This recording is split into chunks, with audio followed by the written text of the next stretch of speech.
And remember to silence your cell phones if you have them. Item 1 is approval of the agenda. I'll move it. I'll second the motion by Taylor.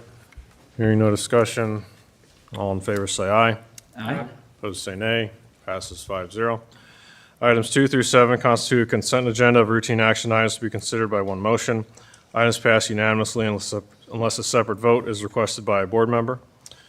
Item 2 is approval of the minutes of the November 12th meeting. Item 3 is approval of the claims, and I would like to ask Dr. Scaff to address some claims she'd like to add due to her duties as interim budget director.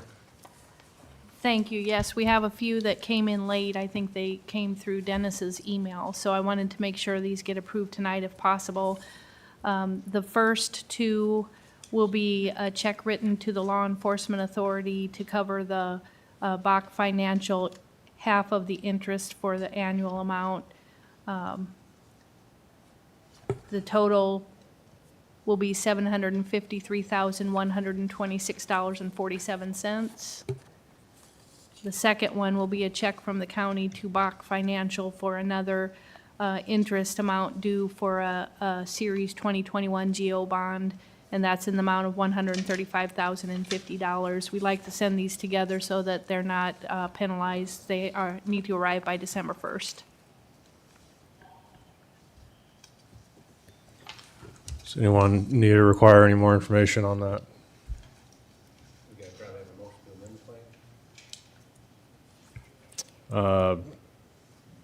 Approval of claims with additions. Normally, we add additions to the amount, and it just gets approved during the consent, so we just edit the amount in the total, as long as Yeah. you're aware of those amounts, and those are approved along with it. Okay. Anyone have any objection? No. Those will be included. Item 4 from Human Resources is, A is approval of memorandum of personnel transactions. B is authorization to initiate the hiring process. Item 5 from Board Administration is approval of funds for the holiday luncheon on Tuesday, December 10th. Item 6 from Deputy Commissioner of Elections includes A, receive the appointment of Ryan Panowicz to the Sergeant Bluff Council position vacated by Carol Clark, and B, receive the appointment of Christopher Pepin as a Lakeport Township trustee to replace the vacancy left from Terry Small passing away. Item 7 from Secondary Roads is approval of permit to work in the county right-of-way for James Overrater. I'll move the consent agenda. Second by Radig. Any discussion? All those in favor say aye. Aye. Opposed say nay. Passes 5-0. Item 8 from WCICC.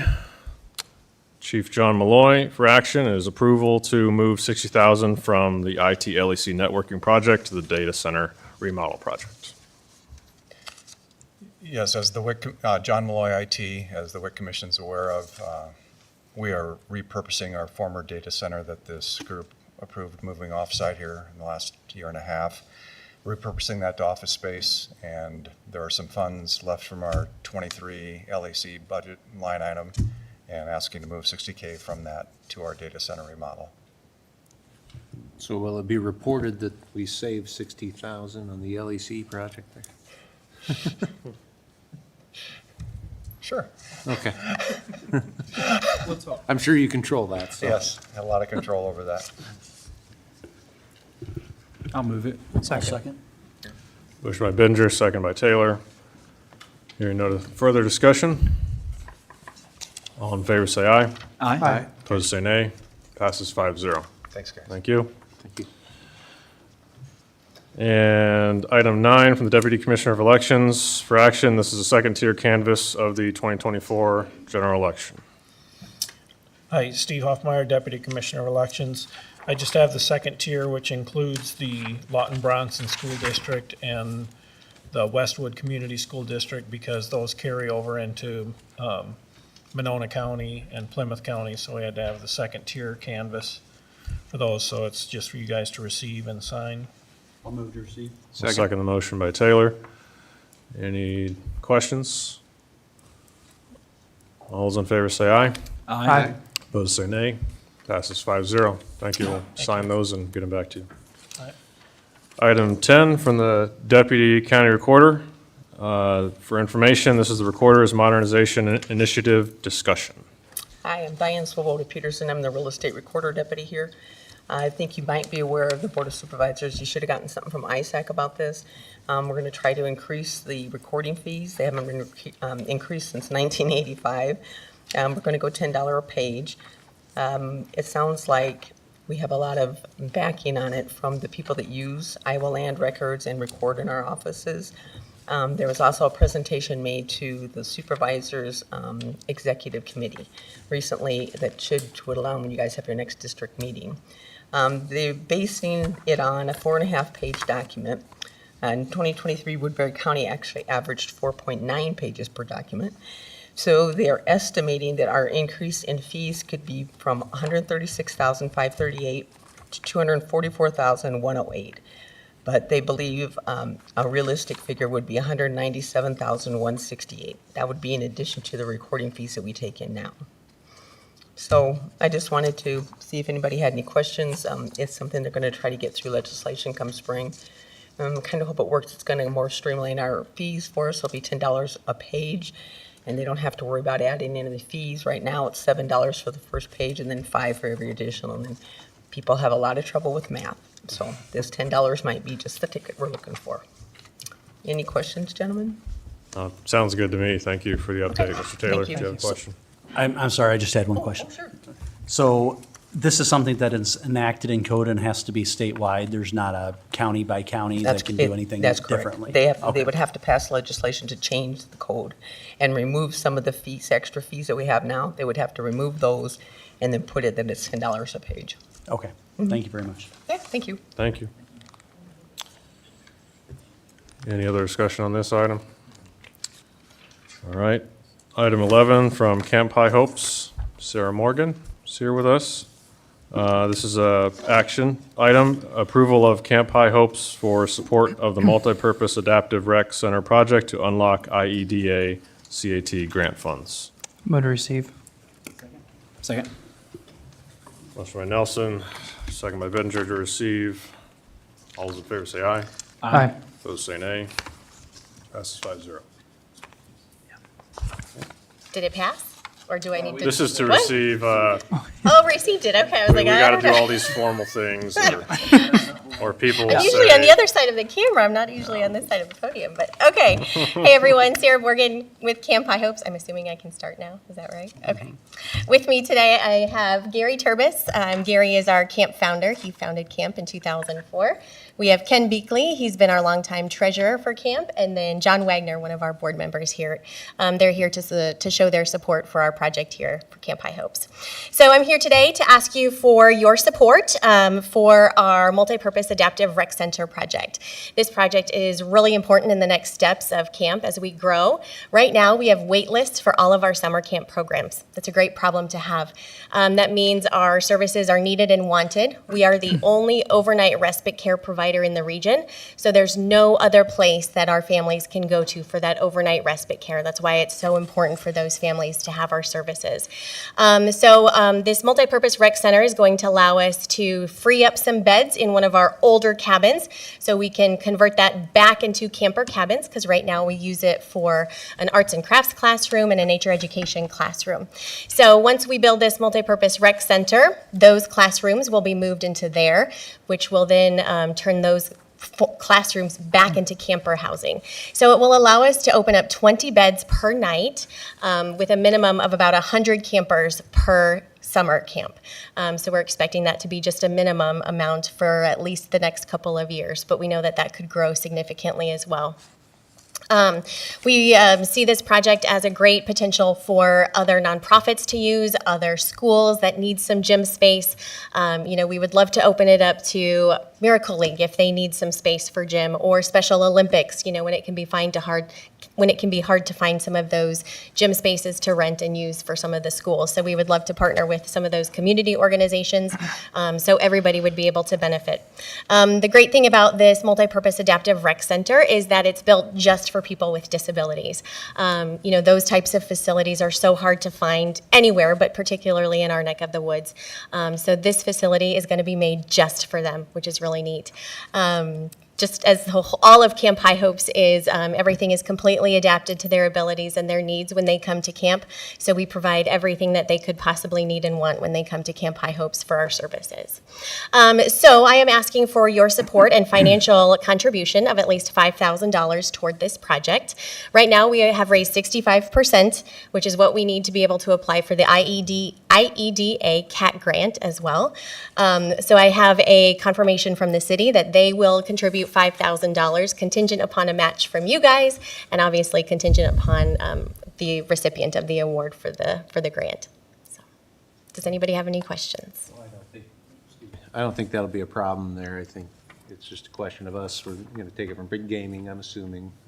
And I like that the city said contingent on us too. That I don't think it pushes us any, but it just shows that we like to work together on these kind of things, and to open up funds for a CAT grant from the state.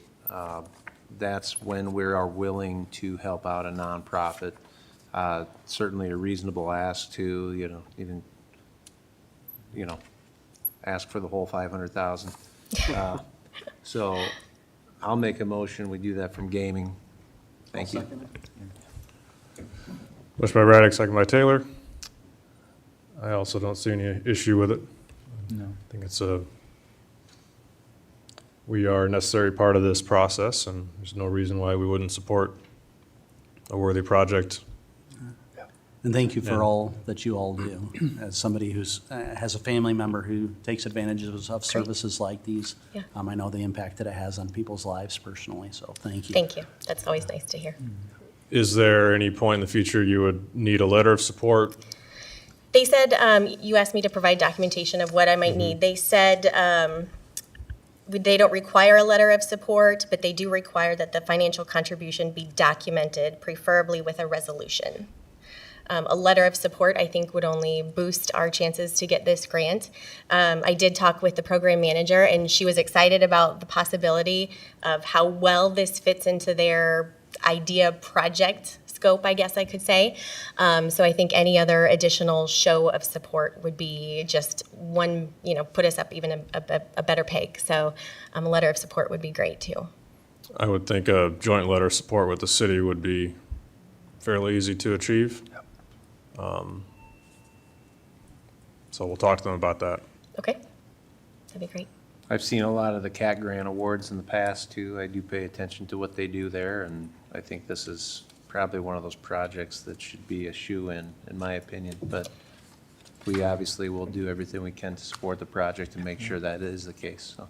Thank you, I appreciate that. And I did put in, on some of the quick facts about, and like the economic impact camp can have. That's why I think this is a great fit too, of how many campers we not only serve in our county, but outside of our county too, and how many people we draw into the county for use of services and other goods out there as well, so. Well, and I'm not trying to tell anybody what to do with their facilities once they're built or anything, but I do know that, I have a cousin who has autism and then two other cousins, and they always found it hard to find venues that they would want to rent to have a birthday party. 100%? Yep. Because not everybody treats the autistic kids the same. They assume you're a bad parent because your kid screams every now and then. Right. And, a venue where you don't have to worry about that kind of judgment from people on the side, I think would be a great place for you guys to, offer this to the community. Absolutely. Yep. Well, congratulate you on the excellent job you've done fundraising thus far. Thank you. And wish you the best. Thank you very much. Thank you. Hearing no other discussion. All those in favor say aye. Aye. Opposed, say nay. Passes 5-0. Thank you.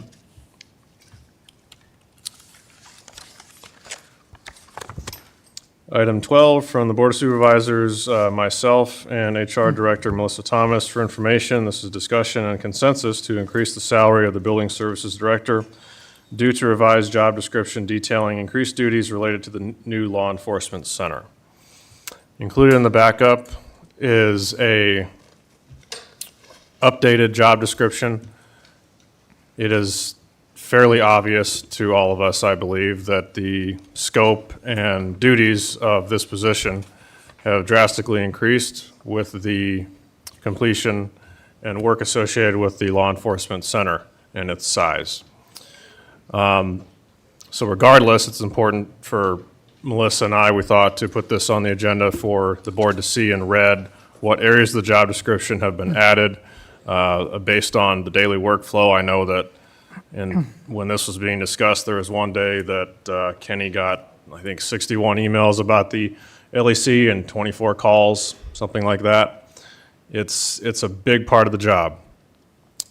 And so in crafting this, I also spoke to Supervisor Nelson, who serves on the LEC Authority, just to check and see that there's nothing to be aware of there, because obviously there's a lot of moving pieces with the project and a lot of maintenance work being done. Is there anything that would mean that the county is not going to be continuing to provide a lot of these and associated services and increasing, these checkups on all these maintenance items? And the answer was no. This is still the county's responsibility, as I assumed it was. So due to increased duties and responsibilities in the revised job description, recommending an increase to a $120,000 salary, which is approximately 4%. The reason this is on for consensus is when I asked the HR director to do a comparable study, it's really difficult because how do you talk to other counties that have been a first mover in the space and built a $70 million law enforcement center and had all the issues and problems that came with that and all the upkeep, and there's nothing to compare it to. So what she's sort of done and I've sort of done is look at different pay ranges we're just generally looking at and trying to land into a happy medium there. This is sort of something that hopefully isn't too controversial. This isn't like a 25% bump or anything like that, but it is what I think is conservative. So if the board was to want to adjust this, then I think that would be the direction I'd give our HR director to put on the personnel memorandum of transactions next week or whenever the board comes to that conclusion. Again, the position has significantly and permanently increased in responsibility due to the law enforcement center. You're not only dealing with new jobs, but also managing working with several different parties. And as we go through the process to hold taxpayers harmless, at the end of the day, there's going to be a lot of very critical communication that needs to flow back and forth, and this position is more vital than ever before. So the financial impact is right here, $4,757, not including IPERS and SSI. Formal approval will take place in a future memorandum of personnel transactions. And again, this is presented as information so that we have a consensus to do either this or some other number in the near future. So I see your finger on the microphone, Mr. Taylor, so go ahead. Thank you, Mr. Chair. And I'm appreciative of this item. I remember in 2022, I think Kenny was woefully under, and we did about a 12% based on a performance evaluation. So I'm inclined to do this less based on the new LEC, but just as much based on the quality of the individual that we have. And as we transition to the courthouse, for which you all have laudably emplaced a maintenance fund, I think that that's important, especially the projects that have been taken on, like the lighting here, all steam traps in this building, the courthouse windows, and all the things that this building's going to need, which is valued ironically at even more than the LEC. But I think it's a good impetus for putting it on originally. I'd also heard, as you said, speaking of holding taxpayers harmless, the idea that perhaps somebody would be hired like a project manager on a permanent basis, which I think would not hold taxpayers harmless. So doing something that is modest is much preferable. So I'm going to be supportive for that reason. I'd actually like to see us go more like 8%. Just so you know, the school's about 138 to 140. And this would, 8% would take Kenny from 115 to approximately 125. So that would be my preference, but that's just one. And again, I appreciate your putting it on. Well, I'll tell you right now, I'd support 125. I just didn't want to go ahead of what the board would support. Yeah, I was going to come in and say 6 to 7%, but I would go 8. I would support that. 125, yeah.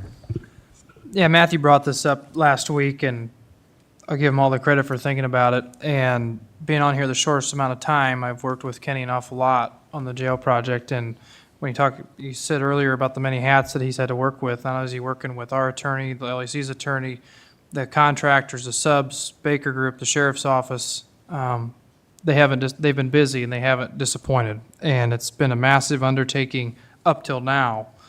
And they're still going to have a lot of work going forward. And I would support 8%. Matthew and I, we were kind of talking about where to start, and that's why we want to do this on the consent, so then we could all contribute ideas. But Kenny, we're very appreciative of what you've done, what your staff has done. You've kept a positive attitude through this thing, even though it's been just a total mudslog.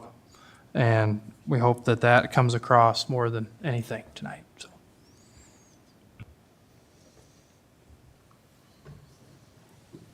Kenny, I like you, but I don't know that I'd go 8%, but if everyone else is gonna, I guess I have to. It's on consent agenda, right? Next week. Correct. I know. No, just teasing. Obviously, maintenance facility guy is typically paid in a percentage of, property maintained typically, so it is probably hard to do comparables. I know when I was chair, we talked about it and had some issues trying to actually figure out a comparable way to do this. But obviously, if there's 70 million over here and this building's valued at around $100 million, we got tuck pointing coming up. There's tuck pointing out at another building going on, just about done, I'm sure. So there's a lot of things that the county does and takes care of, and a very fun building out at Dorothy Pico. So I guess that's all I'll say for now. I will say this, as we dial in, director level salary ranges, this would be towards the higher end of the range. Of course, the experience justifies it. I think a year working on the jail or working on the jail in the future or working in Woodbury County perhaps is worth more than a year elsewhere. So a lot of good experience behind the person who's currently in this position. And I think it also sends a signal to our taxpayers and everyone involved with the project that the county is taking its responsibility seriously to provide the services across several county buildings, which now is, we're gonna upkeep this building. We're not gonna let the same thing happen. We're not gonna be facing an issue like it 10, 20, 30 years too soon. And so I think it's definitely warranted and easy to justify. I mean, this is a seismic change in responsibility. So we had a citizen comment. Doyle Turner, 2738 200 Street, Mobile. I want to say thank you for bringing this up because I think that it also needs, correct me if I'm wrong, but I believe state law says that the people working to create this LEC got paid nothing while they were doing it. So the public needs to know that all these people that were working on this weren't getting paid this whole time. This was a major task. And, but I also think that people like Karen and Michelle, and there's probably more that I don't know, put a lot of time into this. They got paid nothing for that extra responsibility and heartache because it was not a fun project. And I really commend the board for being forward-thinking and doing this when it was needed. So thank you very much. So I guess I want to piggyback on something Jeremy maybe said at the opening of his statement, and it's of course the line in the item saying for the new law enforcement increased duties. Quite frankly, I feel like there was almost more duties at the old building across the street, the way it broke down all the time. So it's just, I would say it's, just more related to comparables and the percentage of property maintained. So that's my opinion. Good evening. Tina Bertrand, Woodbury County Treasurer. I do want to commend you guys for bringing this up, because I think sometimes what happens is we get focused on some of our big stuff and we lose sight of all the other small buildings that we have in our community and our county. So it isn't just this building. It isn't just the LEC, the new building. We have Trost Verhoit down the street. We got the building services building. We got buildings all throughout our county that Kenny has to juggle and maintain and try to keep in functioning conditions for our community. So, I mean, I know we like to focus on all the big ones, but to kind of where Keith was going with it, you know, there's facility directors throughout the country. Jeremy alluded to the fact that, you know, the school district has a certain range in terms of salaries. And if we look at it based on value of building or square footage that we have to maintain and keep intact for our community, there is a way to go out and kind of look at it. It's just not as clear for some people as it is for others. So I do commend, you know, Matthew and Melissa for trying to find as many possible comparables out there and to look a little bit outside the box and not necessarily just government stuff, kind of look at what it is to be a facilities director, because that's what Kenny is. He's a facilities director for every building within our county, and we have a lot of them. So, and thank you, Kenny, for some of, you know, for the things that you do. And, you know, whenever we have a problem, we have a question, his guys are right there to help us, so we do appreciate that. Thanks. And this is also reflective of the amount of help that the county requires of this position, no matter who is in there. And obviously, having someone with the experience Kenny does is very valuable.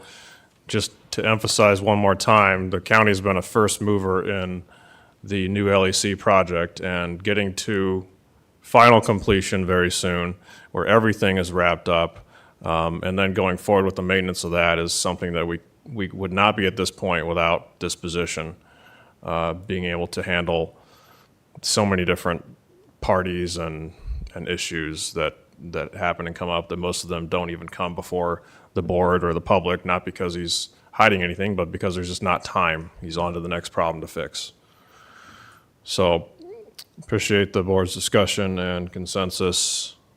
Melissa, I'm not calling you up. You can put it on the agenda next week for $125,000. Okay. Any other comments? Just one clarification, that would be effective immediately?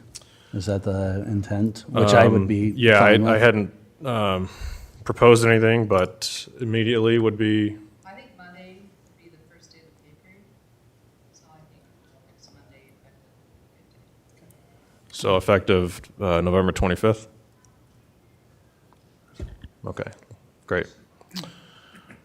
All right, we have concluded this item, correct? Any other discussion? All right, moving on to item 13 for secondary roads. This is approve the county pledge for Woodbury County Safety Action Plan.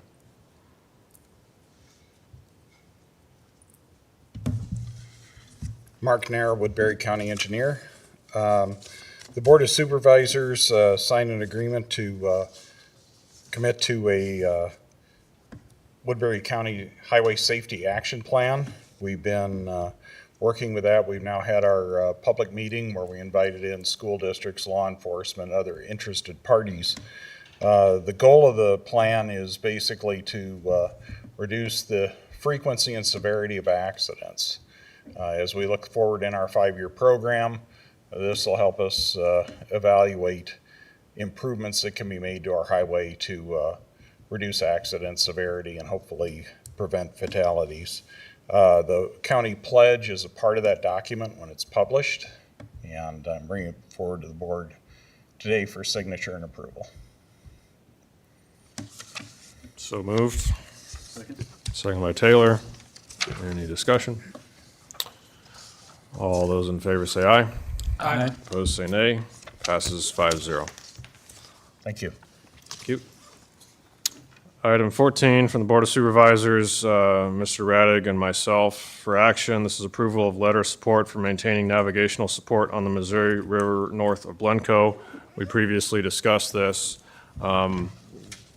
Supervisor Radig and I were simply involved in communicating on this item with our county engineer, Mark Nara. Appreciate his drafting and tweaking this letter to make it as impactful and data-driven as possible. We got numbers here, we have traffic counts, we have everything. So it seems like there wasn't too much thought put into this decision, and hopefully this spurs some of that thought. Mr. Radig? Well, and as a Board of Supervisors in Woodbury County, we have private businesses that have just invested a ton of money over there on their ports. And it would be such a shame to have all that private investment just basically for nothing if all that navigation is cut off. We also have major economic development projects that have happened in the area in the past and will happen in the future that will rely on that river for shipping. So for our community, it's kind of like closing your airport. It's not something you want to see done. This is a major port of transportation to our county. We need the cities on board. I talked to Mayor Winkle, see if they could get Sergeant Bluff to put a letter together as well. And it's interesting because we had just, I talked about this last week and board concerns. And then we were on a Zoom call, the very next day or 2 days later, and just with who was that? Army, was the Corps of Engineers? Yeah, it was with the Army Corps of Engineers, and kind of discuss some of the things that maybe, as fact-finding would be important to have in such a letter. So we were able to tweak the letter for today and have, more important facts and information in there for our presentation of letters to the government. And basically, we have Wes Fatma from Congressman Feenstra's office that is compiling these letters and intends to hand deliver them, from my understanding. So,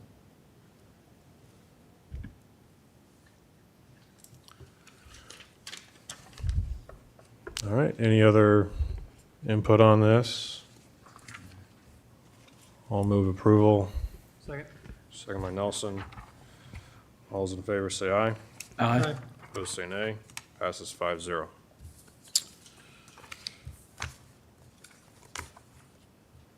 Item 15, any reports on committee meetings?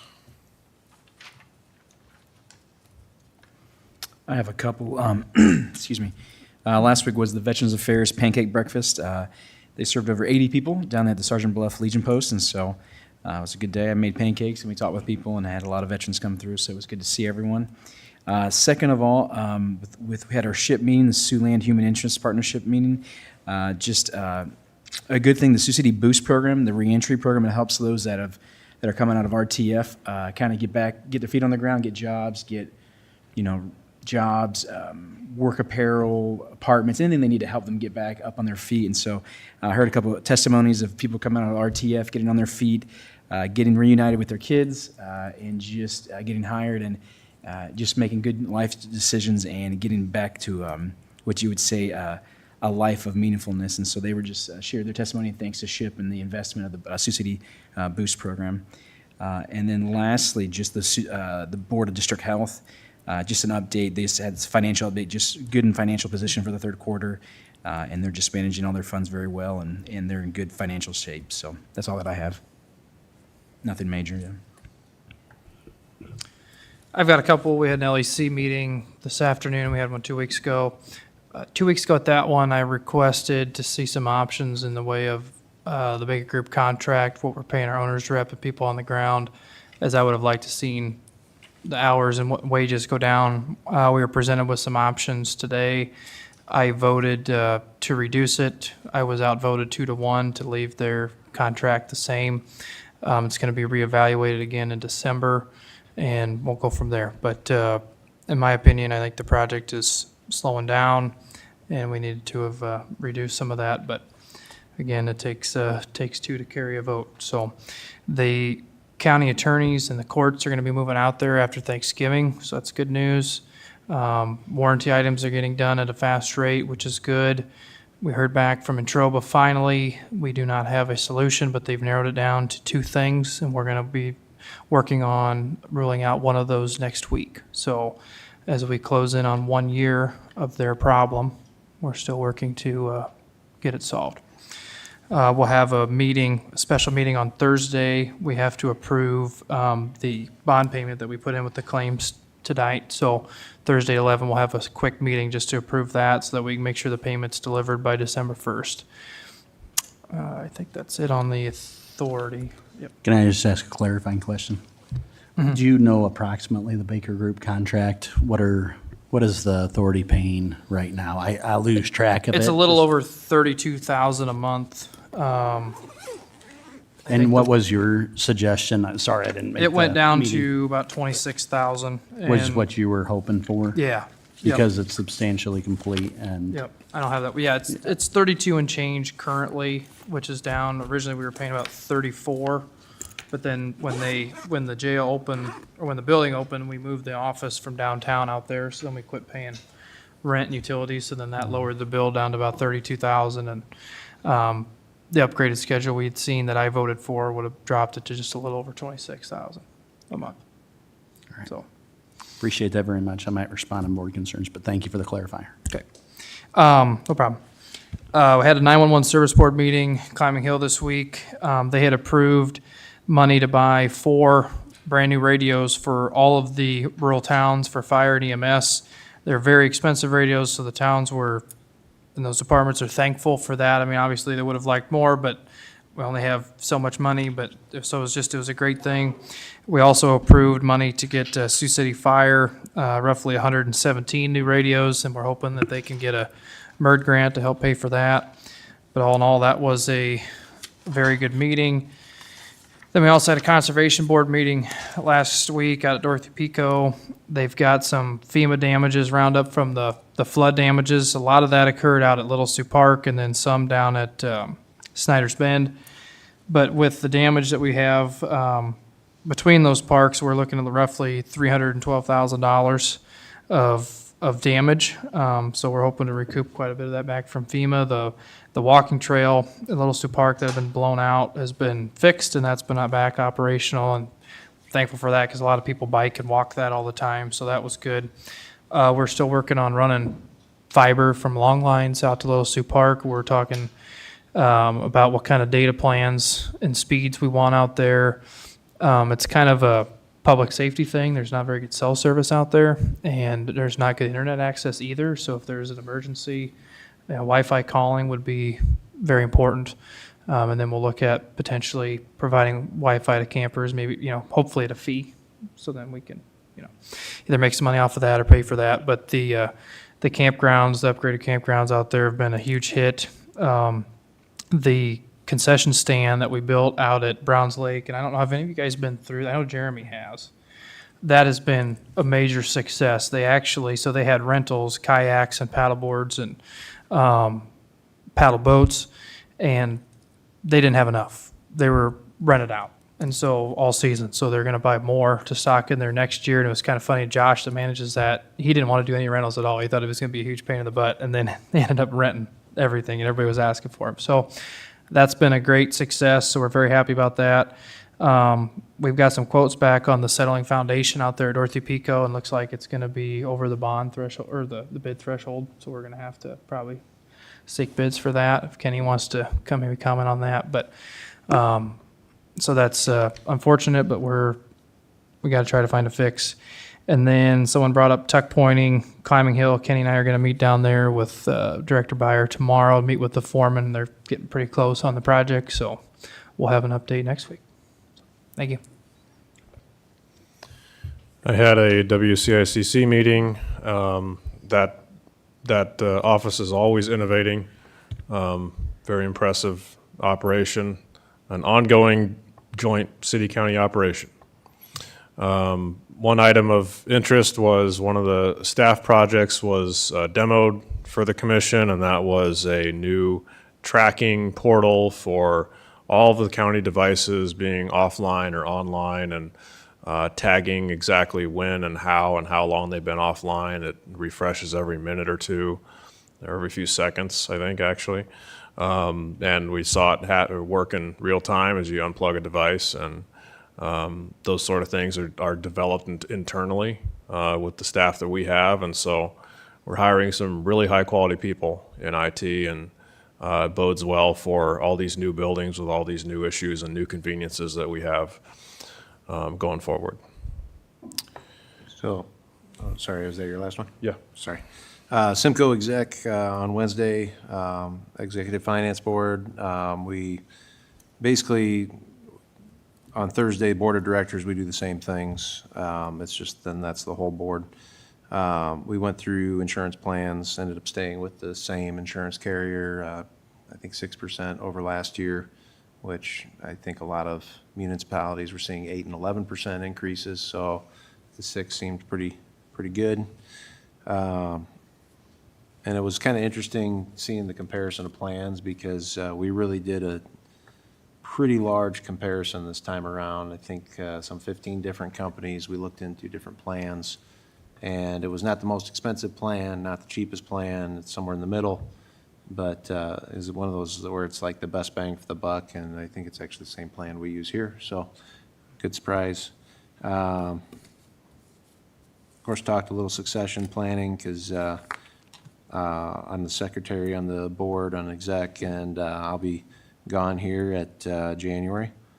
And then we had Simcoe SEDS, Comprehensive Economic Development Strategy meeting.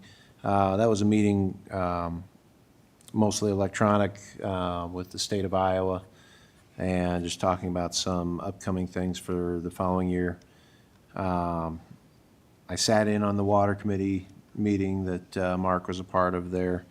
I didn't really say much because I'm not actually on the committee, but it was really informative and good to be a part of that because of, you know, the discussions of our upcoming lobbying efforts to keep the navigation open on our river.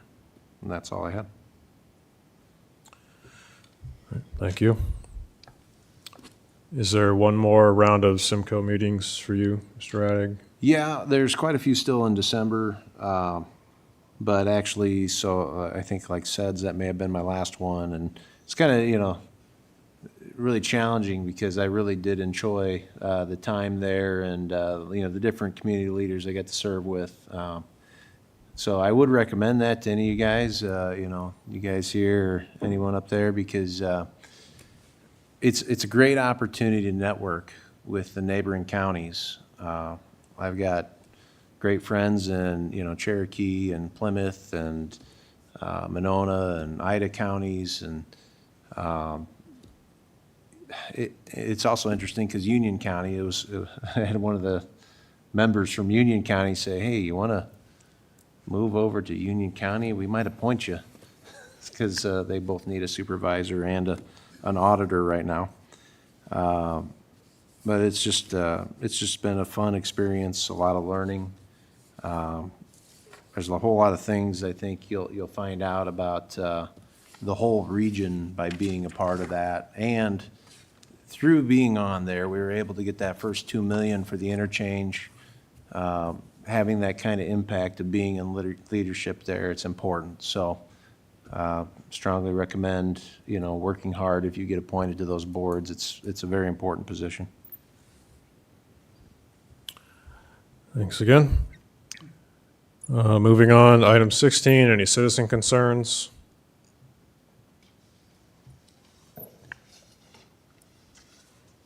Doyle Turner, 2738 200th Street, Mobile. I would just like the board to direct the road crew to put up a enter at your own risk on the Sioux City roundabout. After seeing the video of our chairman barely making it through there, I think that we have to have that. That was hilarious, by the way. Thank you. Thank you. Did the video show the speed at which you were entering the roundabout? You can look it up. It was my first time going through, so it was 100% genuine. Anything could have happened. But I made it. What can I tell you? You're lucky you didn't end up in Lamar's. Beginner's luck, or, I mean, I don't know. I'm able to follow the road. Thank you. Any other citizen concerns? Hearing none. Item 17, board concerns. Mr. Taylor. Thank you very much, Mr. Chair. So just two things. I won't be here on December 10th. Duty calls will be at Fort Liberty doing training. And then secondly, not to beat the dead horse, but I'm appreciative on the Law Enforcement Center that our representative from the Board of Supervisors, I think, stood for taxpayers. And if I'm just expressing my single concern on behalf of taxpayers, paying a project management group $34,000 or $1,360 per day, Monday through Friday, for maybe one individual, I don't know if it's Todd Wick or Shane Albrecht, once the building is that far past substantial completion, does not seem reasonable. It doesn't seem, to echo Mr. Turner, to be mitigating damages, and it doesn't seem that it's something that is reasonable, especially when we're outvoted. These are county tax dollars. I don't know when it ends, and I'm hoping in the future not to tune in March, April, May of next year and hear we're still paying the same thing. Because at some point, I think taxpayers are going to say, what's going on? And I think it's going to be up to this board to say, there are no more funds. And I'm not sure what the source of funds are right now, but it's got to end at some point. And that'll be up to maybe the future board to determine how that relationship's going to go.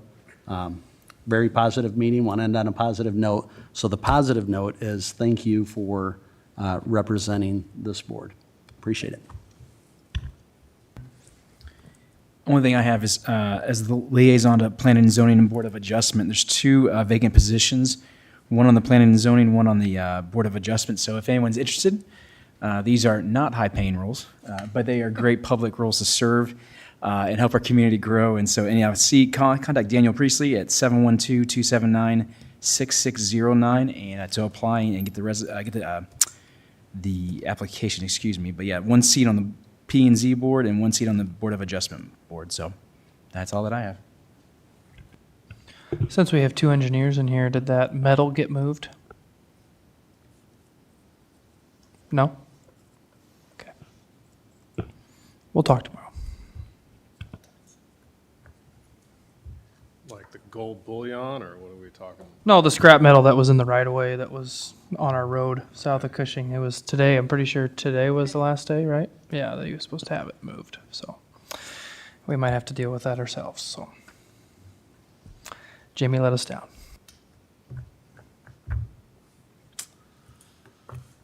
Any other board concerns? All right, we are adjourned.